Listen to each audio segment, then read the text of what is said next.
Hey guys, happy Tuesday. I hope everyone had a wonderful Easter. Today I'm going to share with you a pantry refresh that I did actually back in the fall, and I just never posted the video.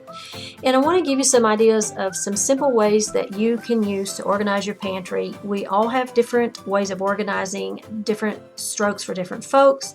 Some like wire organization, some like basket organization, some like containers that you can see through, some don't like using containers at all, some like to label, some don't. Let me share what worked for me, give you some ideas, and we'll go from there. So this is the pantry in the beginning before I started the refresh.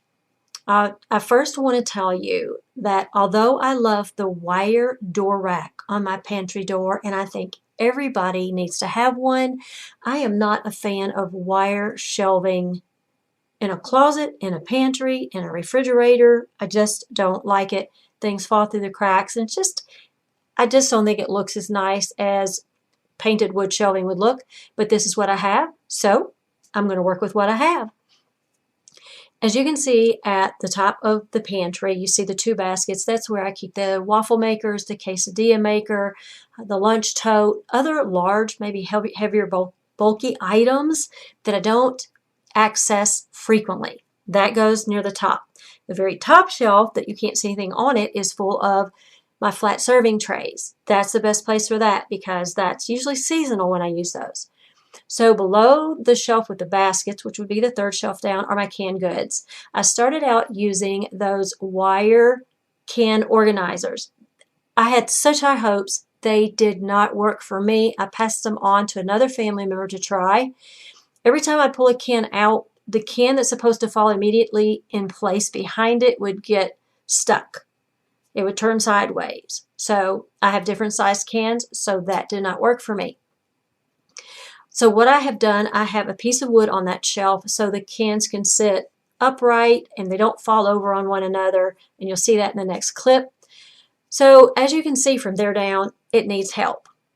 So let's move on to the next clip and I'll show you what I did next. So as you can see, I have my canned goods stacked in rows and in columns. We use the same canned goods from week to week. So I might have a row of green beans, a row of mixed vegetables, a row of tuna, a row of soups, on and on. That works best for us. I know what's there. Depending on the size of the can, I can either stack it 2 high or 3 high, so that makes the best use of that vertical space, which is valuable real estate in a small pantry. Below that, I've tweaked that shelf a bit. Far left are the extra condiments that we have. I've got a basket there that might have his peanuts in it. It might have some boxes of pasta. That's just my husband's basket. And then beside that, sometimes boxes of crackers, and then all of the cereal on one shelf. 5th shelf down, I have that shelf which is half of my gluten-free items and then the other half items that I use for baking. And then on the 6th shelf down, we have a basket of items that we frequently use, as well as a basket of sweet potatoes, white potatoes, onions, a roll of paper towels, so I don't have to walk all the way downstairs and get those when I need an extra roll. And then I have my glass jars of all of my sugars and my flours, and then a cookbook. Bottom shelf, I have, there's a large thing of popcorn and the puppies' bowls, and then also my vinegar. So this is how we ended up. On the 4th shelf down, I did add another basket. I do like for my baskets to coordinate as much as possible, and I moved my sugar jars up. I do access those frequently, and that just made more sense to me than them being much lower on the shelves. The 5th shelf are my gluten-free items on the left, a bag of potato chips, and the boxes of cereal. The 6th shelf down, these are our entertaining items that we use, such as napkins and utensils, and then the basket of our potatoes. And all the items on the bottom stay the same. Now I want to share some more tips with you to help you customize your pantry to suit your family's needs. Tip number 1, you may want to use a labeling system if you have little ones around the house. Little ones that can read or that can at least look at a picture and know what is on that shelf in that basket. You also might want to use labeling if you have frequent guests or visitors in your home that will have access to your pantry. so they can find things more easily. Or if you have elderly parents living with you and they're maybe not sure where things are in your pantry, and you may want to use labeling for them. Tip number 2, if you have a lot of small items that can't stand up if you have wire shelving like I do, little items like Jell-O or pudding mixes or snacks or little bags of potato chips, you may want to use baskets in your pantry. You can either put labels on your shelving, or you can add labels to the baskets themselves. And you can see here I've got some examples for you to see. Lots of varieties out there. You can go online and look up labels and you can find most anything that tickles your fancy. If you have a pantry that's even larger than mine, you may want to use clear see-through containers.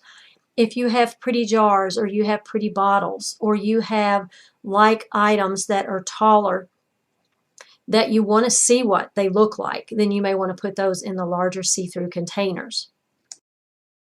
If you have a child or children in the family with allergies, you may want to use some color-coded baskets. Maybe choose a plastic basket or bin that's your child's favorite color, and that's where you put that child's snacks that they are allowed to have. If you have enough pantry space, you may want to use Lazy Susans.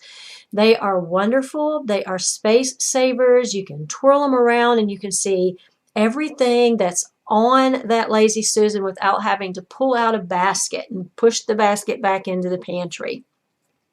Lazy Susans are wonderful for medicine cabinets.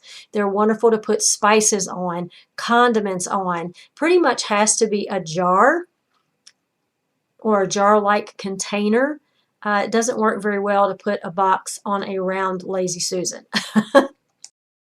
For tiny bottles of seasoning, or packets of Kool-Aid, or packets of gravy mix, or packets of salad dressing, or packets of spices and seasonings, you may want to use an organizer. If you have enough room in your pantry, an organizer that has the drawers. You can get organizers that have 1 drawer, 2 drawers, 3 drawers. You can even stack those if you want to make best use of vertical space. If you have the spacing between your shelves in your pantry. These are the same organizers that you would use in the bathroom to put your makeup in, the same organizers you would use on your dresser or in a closet to store your jewelry. Multifunctional. You just have to think outside the box. Check out your local office supply store because you can get some great ideas there as well. What are some of your favorite organization solutions or containers? Leave a comment below. Let's get a conversation started. The way we learn on this platform is through sharing, and I'd love to hear from you. If you have some great ideas, please share. Thanks so much for watching. I'll see you in the next one.